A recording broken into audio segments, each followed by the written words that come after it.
dapat digunakan untuk menilai keuntungan suatu aset individu pada kondisi pasar yang seimbang, sedangkan CML dapat dipakai untuk menilai tingkat return harapan dari suatu portofolio yang efisien pada suatu tingkat risiko yang tertentu.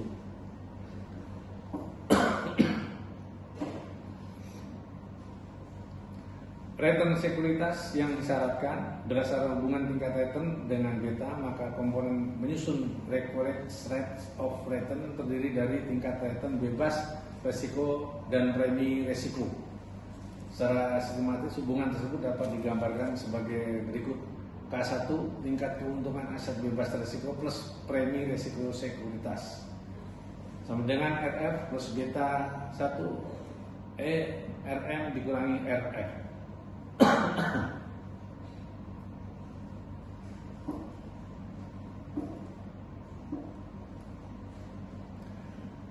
Sekuritas yang undervalued atau overvalued. Secara teoritis harga sekuritas seharusnya berada pada SML karena titik-titik pada SML menunjukkan tingkat return harapan pada suatu tingkat risiko sistematis tertentu.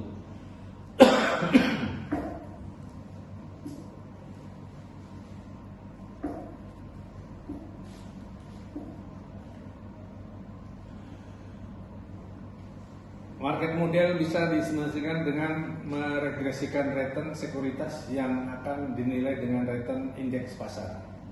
Regresi tersebut akan menghasilkan nilai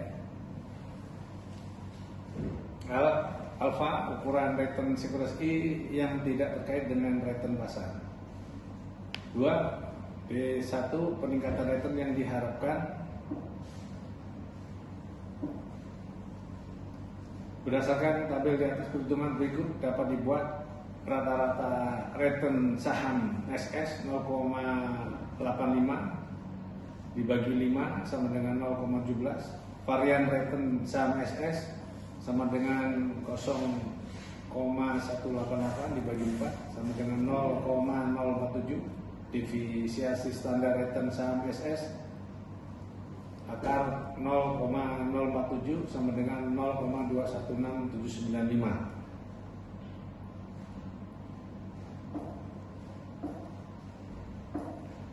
Faktor-faktor yang mempengaruhi keakuratan estimasi beta.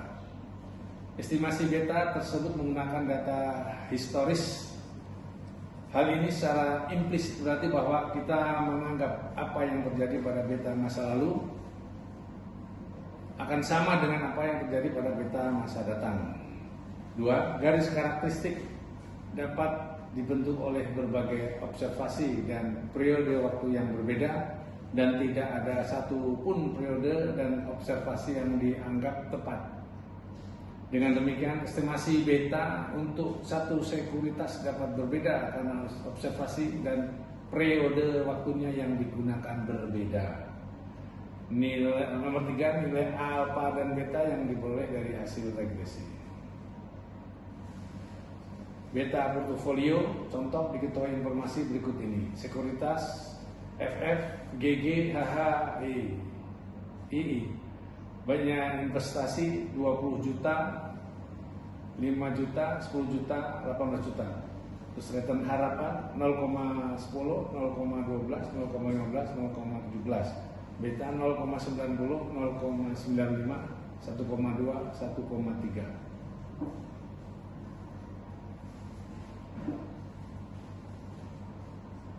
Pengujian CAPM, kesimpulan yang bisa diambil dari penjelasan mengenai CAPM adalah resiko dan return berhubungan positif. Artinya semakin besar resiko maka semakin besar pula returnnya. 2. Ukuran resiko sekuritas yang relevan adalah ukuran kontribusi resiko sekuritas. Teori penetapan harga arbitrasi. Salah satu alternatif model keseimbangan selain CAPM adalah Arbitrage Pricing Theory (APT). Estimasi return harapan dari suatu sekuritas dengan menggunakan APT tidak terlalu dipengaruhi portofolio pasar seperti hanya dalam CAPM. Pada APT return sekuritas tidak hanya dipengaruhi oleh portofolio pasar karena ada asumsi bahwa return harapan dari suatu sekuritas bisa dipengaruhi. APT didasari oleh pandangan bahwa return harapan untuk suatu sekuritas dipengaruhi oleh beberapa faktor risiko yang menunjukkan kondisi perekonomian secara umum. Faktor-faktor risiko tersebut harus mempunyai karakteristik seperti berikut. Masing-masing faktor risiko harus mempunyai pengaruh luas terhadap return saham-saham di pasar. Kedua, faktor-faktor risiko tersebut harus mempengaruhi return. APT berasumsi bahwa investor percaya bahwa return sekuritas akan ditentukan oleh sebuah model faktorial dengan n faktor risiko. Model keseimbangan APT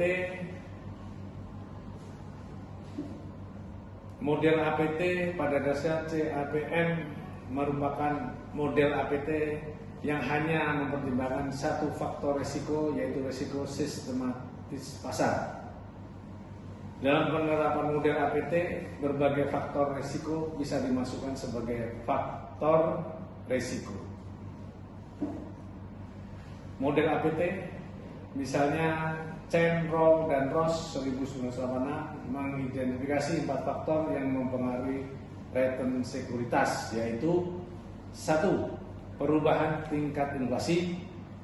2. Perubahan produksi industri yang tidak diantisipasi. Yang 3. Perubahan premi risk default yang tidak diantisipasi.